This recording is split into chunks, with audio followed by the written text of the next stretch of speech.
Before weeknight dinners came from drive-through windows and frozen boxes, there was a red cookbook sitting on the kitchen counter. Inside it, families found comforting suppers that filled the house with the smell of butter, beef, and baked casseroles. Tonight, we're opening those pages again to uncover 10 old Betty Crocker suppers nobody cooks anymore. If you love forgotten American recipes and the stories behind them, subscribe now and step back in time.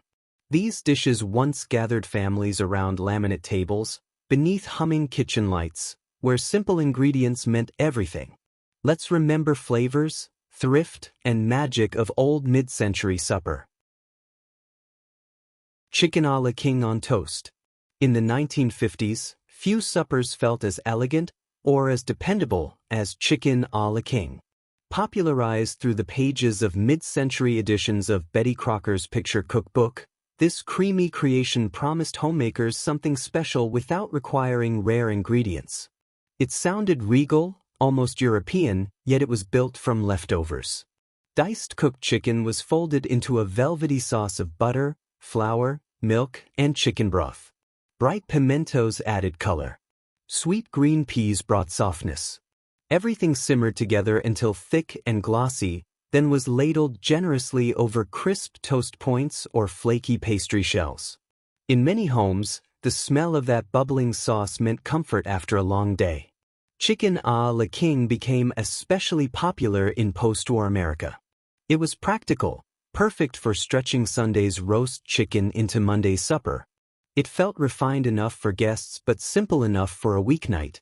Mothers served it on their best plates, sometimes with a sprinkle of parsley to make the pale cream sauce look fresh and lively under the kitchen light. But as decades passed, convenience foods changed. Frozen dinners and faster casseroles replaced careful stovetop sauces. Toast points gave way to microwave rice. The slow stirring, the patience required to thicken that sauce just right, quietly disappeared from everyday cooking. Today, chicken a la king feels almost forgotten, a dish remembered by grandparents, rarely recreated by younger generations. Yet it tells a story about thrift, elegance, and the art of transforming leftovers into something that felt like a celebration. And this was only the beginning. Tuna noodle casserole. Long before weeknight dinners came from cardboard boxes, tuna noodle casserole ruled the American table. It wasn't flashy. It wasn't fancy. But inside countless kitchens during the 1950s and 1960s, it was dependable, affordable, and deeply comforting. Through the pages of Betty Crocker's new picture cookbook, this humble casserole became a staple in suburban homes. Canned tuna, inexpensive and shelf-stable, was mixed with tender egg noodles and a creamy mushroom sauce. Often that sauce came from a simple white base or a can of condensed soup stirred together with milk. Sweet peas were folded in for color. The mixture was poured into a buttered baking dish and crowned with crushed potato chips or buttered breadcrumbs. As it baked, the edges bubbled and the top turned golden and crisp. For families watching their budgets, especially during times of economic caution, this dish stretched ingredients beautifully. 1 or 2 cans of tuna could feed 5 people.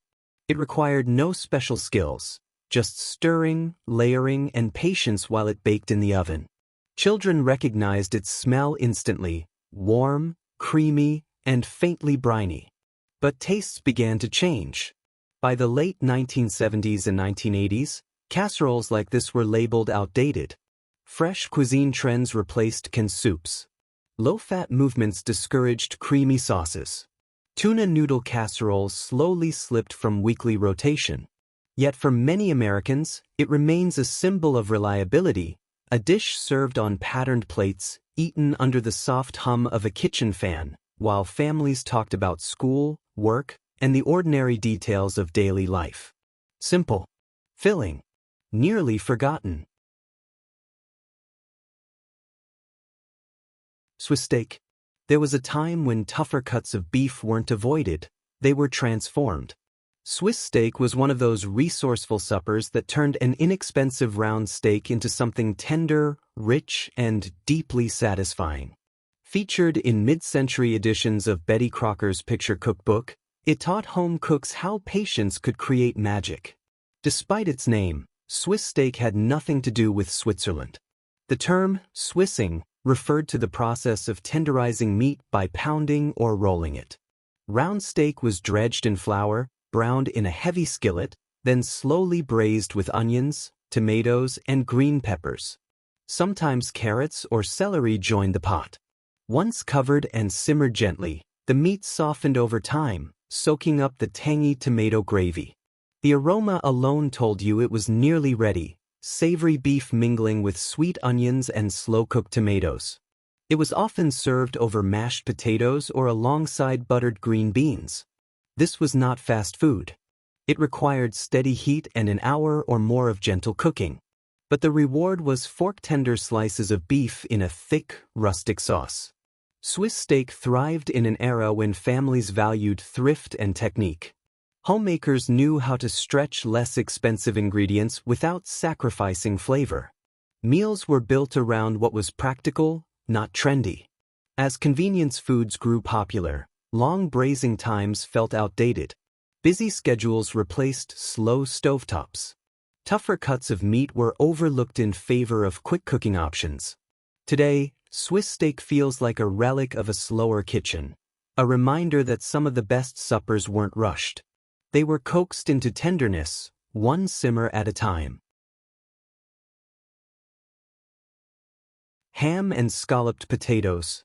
Few suppers captured thrift and comfort quite like ham and scalloped potatoes. In the years after Sunday dinner, when a glazed ham bone still lingered in the refrigerator, this dish gave it a second life. Through the trusted guidance of Betty Crocker's new picture cookbook, home cooks learned how to turn leftovers into something bubbling and golden. Thin slices of potatoes were layered carefully in a buttered casserole dish. Between each layer went bits of diced ham, sometimes onions for sweetness, and a creamy white sauce made from butter, flour, and milk. The sauce seeped down through the potatoes as it baked, softening each slice while the top turned beautifully browned. The oven did most of the work. For over an hour, the kitchen slowly filled with the scent of baked cream and smoky ham. When it emerged, the edges were crisp, the center tender, and the sauce thick enough to coat every forkful. It was hearty without being extravagant, the kind of meal that stretched ingredients to feed a family of 5 or 6. In many homes, this supper appeared on chilly evenings or the day after Easter. It wasn't flashy, but it carried meaning. Nothing was wasted. Every scrap of ham had purpose. As eating habits shifted toward lighter, faster meals, heavy cream sauces fell out of favor. Leftover-based cooking slowly declined. Today, ham and scalloped potatoes feels tied to an earlier rhythm of life, one where meals were built thoughtfully, layer by layer, in a warm oven that quietly held the family together. Sloppy Joes. Before fast food chains defined the American sandwich, there was the homemade sloppy Joe, messy, saucy, and proudly served at the family table. In mid-century editions of Betty Crocker's Dinner for Two cookbook, this humble supper was presented as both economical and satisfying. Ground beef was browned in a skillet, then simmered with chopped onions and green peppers. A simple sauce, often ketchup mixed with mustard, a splash of vinegar, and sometimes brown sugar, transformed the meat into a sweet and tangy filling. The mixture thickened slowly, bubbling until rich and fragrant. Finally, it was spooned generously onto soft hamburger buns, where it inevitably spilled over the sides. Children loved it. Adults appreciated its affordability. 1 pound of ground beef could stretch far when combined with sauce and served with potato chips or a scoop of coleslaw. It wasn't elegant. It wasn't tidy, but it was dependable. In the 1950s and 1960s, sloppy joes were common at school lunches, church suppers, and casual family dinners. The smell of simmering beef signaled something comforting and familiar. It was a meal that encouraged laughter and plenty of napkins. Over time, prepackaged sauces and fast food burgers shifted attention away from homemade versions. The ritual of simmering the filling from scratch slowly faded. What remained was a memory, A warm kitchen, a toasted bun in hand, and sauce dripping onto a paper plate. Sloppy joes may seem simple, but they represent an era when everyday meals were made from scratch, and a little mess was part of the charm. Chop suey American style. Long before takeout boxes became a Friday night habit, many American families met Chinese food through a very different dish, chop suey made at home. In the pages of Betty Crocker's new picture cookbook, this version reflected a distinctly mid-century interpretation of global flavors. Cubed pork or beef was browned in a skillet, then simmered with sliced onions and celery. Canned bean sprouts were stirred in, along with soy sauce and a mild broth thickened lightly with cornstarch. Sometimes green peppers or water chestnuts were added for texture. The result was savory but gentle, adapted to American tastes of the era. Served over fluffy white rice, chop suey felt adventurous without being intimidating. For many households in the 1950s and 1960s, it was one of the first international meals they ever cooked. It carried a sense of novelty, something slightly exotic, yet still approachable enough for children at the table. This Americanized version told a larger story about post-war curiosity.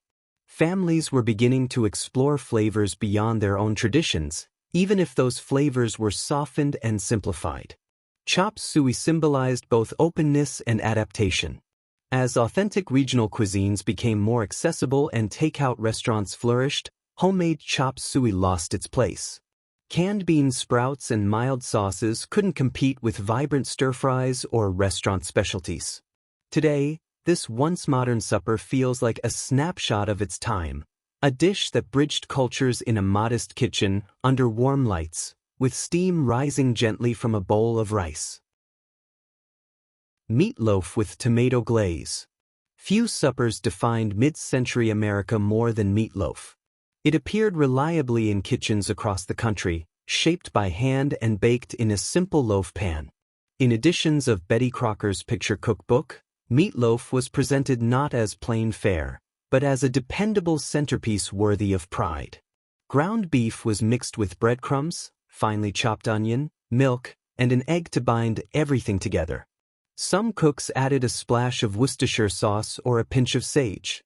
The mixture was pressed firmly into shape, then topped with a bright tomato glaze, usually ketchup blended with brown sugar and a touch of mustard. As it baked, the glaze caramelized into a tangy, slightly sweet crust. The aroma was unmistakable, savory beef mingling with roasted tomato and onion. When sliced, steam rose from the tender interior. It was typically served with mashed potatoes and buttered peas, creating a plate that felt balanced, hearty, and reassuring. Meatloaf thrived during eras when stretching ingredients mattered.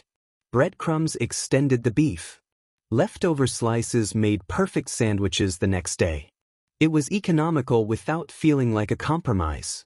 Over time, however, meatloaf became the subject of jokes, labeled dull or outdated. Restaurant trends favored steaks and grilled specialties. Home cooks sought quicker, lighter meals. The careful mixing and hour-long baking felt less practical in a faster world. Yet for many, meatloaf still represents stability. It recalls evenings when families gathered without distraction, when the main course arrived whole and was carved at the table. Simple, structured, and deeply rooted in memory. A supper that once anchored the week. Salisbury steak with brown gravy. There was a time when Salisbury steak felt like a restaurant meal served right at home. Shaped into oval patties and covered in glossy brown gravy, it brought a sense of occasion to an ordinary weeknight. In mid-century editions of Betty Crocker's new picture cookbook, it was presented as both hearty and refined. Ground beef was blended with breadcrumbs, grated onion, and seasonings, then formed into thick patties. These were browned in a skillet until a crust developed on the outside. Once removed, the same pan was used to create a savory gravy, built from beef drippings, flour, broth, and sometimes sliced onions or mushrooms. The patties returned to the pan and simmered gently, absorbing the rich sauce. Served over mashed potatoes or alongside buttered corn, Salisbury steak felt substantial. The gravy pooled across the plate, mingling with everything it touched. It was filling, affordable, and deeply satisfying. A meal that stretched simple ground beef into something that seemed almost formal. During the 1950s and 1960s, this dish thrived because it bridged the gap between home cooking and restaurant flavors. It offered comfort while hinting at sophistication. Families gathered around the table as steam rose from the platter. As frozen TV dinners adopted the name Salisbury steak, the homemade version slowly faded. The careful browning, the patient gravy making, the skillet left simmering on the stove, these rituals became less common. Today, the name often brings memories of compartmentalized trays rather than bubbling skillets. Yet once, it was a proud supper, rich, savory, and made entirely from scratch. Stuffed green peppers. There was something almost ceremonial about stuffed green peppers. They stood upright in a baking dish like little edible bowls, each one carefully filled and baked until tender. In the pages of Betty Crocker's picture cookbook, they were presented as colorful, balanced, and worthy of the dinner table's center. Fresh green bell peppers were hollowed out and briefly parboiled to soften them. Meanwhile, a filling of browned ground beef, cooked rice, chopped onion, and seasonings was mixed together. Tomato sauce was stirred in for moisture and flavor. The mixture was spooned into each pepper, packed generously but neatly. A little extra tomato sauce was poured over the top before the dish went into the oven. As they baked, the peppers softened completely, their sharp raw scent transforming into something mellow and slightly sweet. The filling absorbed the tomato sauce, becoming rich and cohesive. When served, each person received their own portion, a tidy package of meat, rice, and vegetables in one. Stuffed peppers were practical and visually appealing. They combined protein, starch, and produce in a single dish. During the 1950s and 1960s, they reflected a growing interest in balanced meals and thoughtful presentation. Over time, however, longer prep steps discouraged busy households. Cutting, filling, and baking individual peppers required attention. Simpler casseroles replaced them. Today, stuffed green peppers feel like a memory from a slower kitchen, when dinner wasn't rushed and even vegetables were given a starring role at the table. Goulash American style. Before pasta sauces came from jars with Italian labels, many American kitchens relied on a simpler, heartier dish known as American goulash. Though inspired by Hungarian roots, the version found in mid-century homes, and in editions of Betty Crocker's new picture cookbook, was entirely its own creation. Ground beef was browned in a large pot with chopped onions and sometimes green peppers. Elbow macaroni was stirred directly into the mixture, along with canned tomatoes or tomato sauce.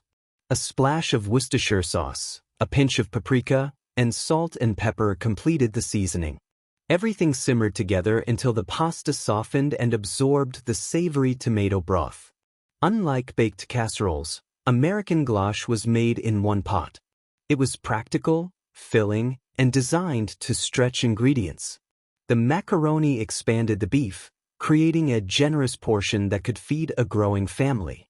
Served in wide bowls, steam rising from the surface, it felt warm and substantial on cool evenings.